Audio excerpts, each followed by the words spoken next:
What's up guys, Ryan Von Adler back here with another video for you. Today, honestly, we're doing something that not is necessarily fun, but something that I remember when first joined the band, we were trying to get it going. It was kind of a headache for us, just trying to sort it out. And that topic is in-ear monitors. It was one of those things like we knew it was gonna help us sound better because you can hear everybody clearly, you can have independent mixes, you can have a click track, all that kind of stuff, and that opens up a bunch of possibilities down the roads, like for lights and stuff. But when 5-6 years ago we were trying to do it was kind of hard. You know, there were a couple YouTube videos, a lot of them were still using like relatively expensive products. So one of the things that we did with Astro, that Nikki and I did, basically was took that and then tried to do it a little bit cheaper. So like this entire rack, half of it's pretty good stuff, half of it is just gets the job done.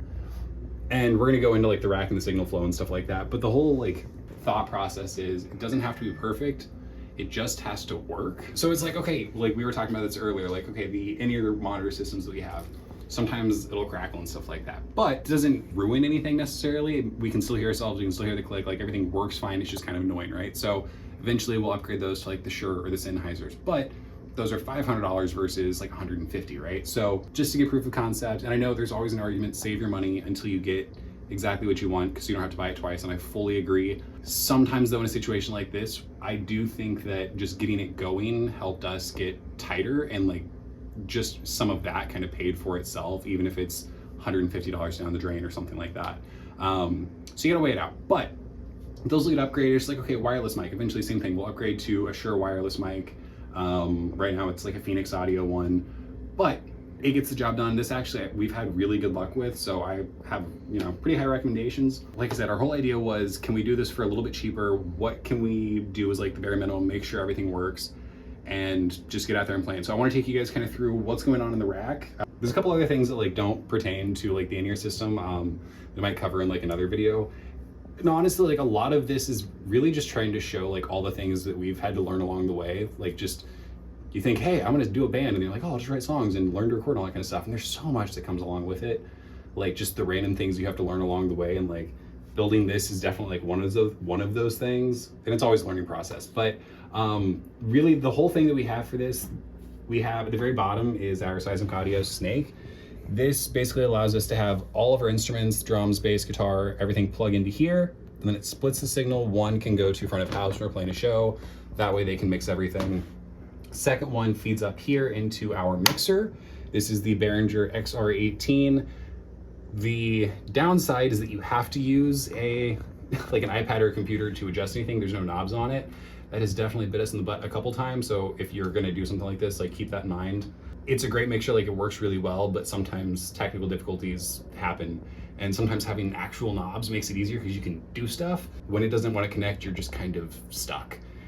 So that's it. Like I said, it's bit us in the butt a couple times, but otherwise really great mixer. And then basically from here, I'm gonna have a whole diagram hopefully on the screen somewhere, or that's kind of flashed across, showing how everything is routed and stuff. So if you want to pause that, take a look, see how everything flows, and so it makes sense.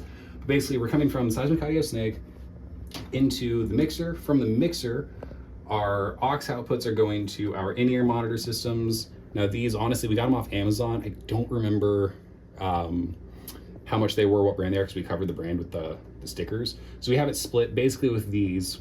We're running two separate mixes. Used to be, we would have one for Nikki and I, so guitars and vocals, we would have one mix, and then rhythm section would have theirs, so that if they needed more click or something like that, they could have a higher balance in there. Right now, we ended up having issues with one of these, so we're just running everybody on the same mix, which still works out. It's basically just like, you know, you don't get anything specific to you, but you can still hear everything. So you just have to kind of come together and what's that word? Compromise. It's a really, really great one to learn in music. So really just kind of having something that gets the job done. So right now, like I said, we're just running one of these, but so we're coming from the aux of our Behringer into the in-ear monitors, and then we're coming from the main outs of our monitor into this DBX. This is a drive rack.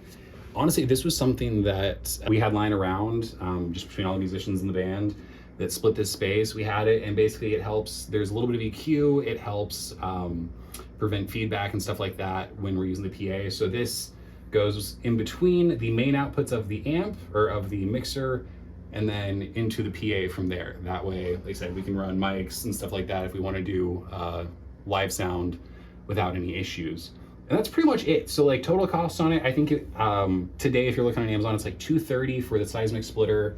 Again, you probably could get away with this in certain situations without having this. It just makes it a lot easier. That way you're not having to mix yourselves or have someone mix from this. That way front of house can do their stuff. And then mixer, I think it's like $500 right now.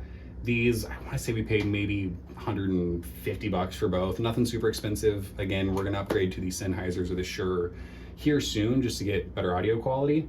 DBX, honestly, I don't remember. It was just kind of lying around. It's from the early 2000s, so probably pick one of those up on Reverb for like $50. And then, not really fully pertaining to it, but this is the wireless mic we have. Again, I think it was probably $150. There's 2 wireless mics, so it's 2-channel receiver. And then the last thing that you need just to power everything is our Furman power conditioner up here, which you can pick up used for $80 on Reverb if you're looking for a good deal. And then really other than that, that's pretty much all we have for the rack. So this we have set up so that when we are in our studio, in our rehearsal space, we can use it to either record, or we can also use it for rehearsal. So we have our monitors set up, we have the in-ear depending on just what we want to do that day. So it's really versatile, but also is really easy for us to take this to shows if we need to have anything, because we don't use in-ears for every show. Sometimes we're playing just amps with monitors, so it just kind of depends on what the venue situation calls for, right? So otherwise we take this out super easy.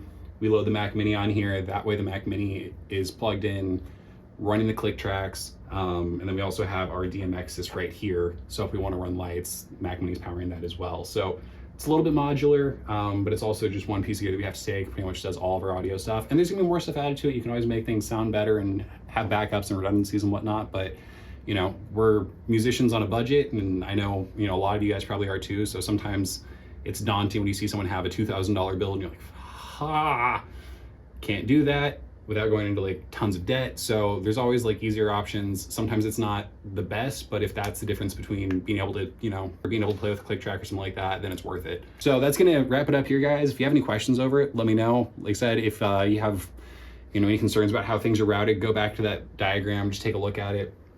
And I'll see you guys in the next one. Later.